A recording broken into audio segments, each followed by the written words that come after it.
ॿारो अॼु मां तव्हांखे हिकु आखाणी ॿुधाईंदसि। आखाणीअ जो नालो आहे बकबकी कुमी। कहिड़ी कुमी? बकबकी कुमी। त ॿुधो, हिकु तलाव में हिकु कुमी रहंदी हुई। कुमीअ जी ॿिनि हंसनि सां दोस्ती हूंदी हुई। टई ॼणा हिक ॿिए जे दुख सुख में हिक ॿिए खे कमु ईंदा हुआ। हिकु साल तलाव वारे एराज़ीअ में बरसाति न पवण सबबि तलाव जो पाणी धीरे धीरे सुकण लॻो। हालत अहिड़ी अची थी जो कुमीअ पंहिंजे ॿिनि हंस दोस्तनि खां मदद वठण जो वीचार कयो। कुमीअ उन्हनि खे ॿुधायो त हिन तलाव जो पाणी कुझु ई ॾींहंनि में सुकी वेंदो ऐं पाणीअ जे अणहूंद सबबि संदसि प्राण पखेड़ू उॾामी वेंदो।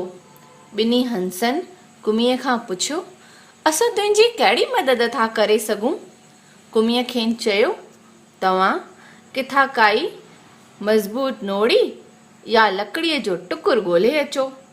उन नोड़ीअ जा ॿई छेड़ा हिकु हिकु करे तव्हां पंहिंजी पंहिंजी चिंब में मज़बूतीअ सां पकड़िजो।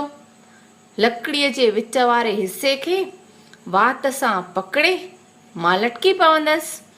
पोइ तव्हां उॾामी मूंखे कंहिं अहिड़े तलाव में पहुचाइजो जिते भरपूर पाणी हुजे। कहिड़े तलाव में? जिते भरपूर पाणी हुजे। हा। पोइ कुमीअ जी ॻाल्हि ॿुधी ॿई हंस खिलण लॻा ऐं कुमीअ खे चयऊं, भेण, तूं जीअं चईं थी असीं तुंहिंजे लाइ अहिड़ो ई बंदोबस्तु कंदासीं, पर हिकु ॻाल्हि जो असांखे डपु आहे। कुमीअ पुछियो, कहिड़ी? हंसनि जवाबु ॾिनो, भेण कुमी, तोखे घणो ॻाल्हाइण जी आदत आहे।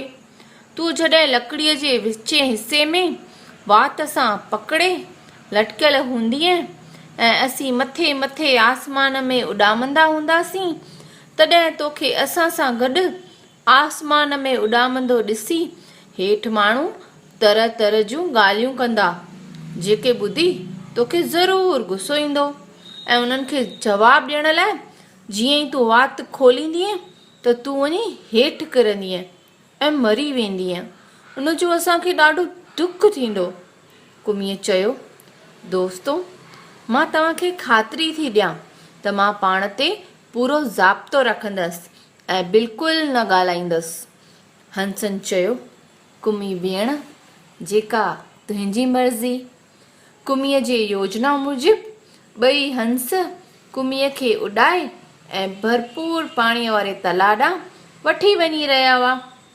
इन अजीब नज़ारे खे ॾिसी माण्हू अजीब तरह तरह जूं ॻाल्हियूं करण लॻा। ॾिसो ॾिसो, लटकंदड़ कुमी ॾिसो, हू हंस ॾिसो। पंहिंजी बक बक जी आदत खां मजबूत कुमी पंहिंजो ज़ाब्तो विञाए वेठी ऐं जीअं ई माण्हुनि खे जवाबु ॾियण लाइ वात खोलियईं त धड़ाम सां अची पट ते पई ऐं मरी वेई। ॿारो, हिन आखाणीअ मां असांखे इहा नसीहत थी मिले त ॾुखे वक़्त में पंहिंजो भलो चाहींदड़नि जी ॻाल्हि ज़रूरु मञणु घुरिजे, ज़रूरु मञणु घुरिजे।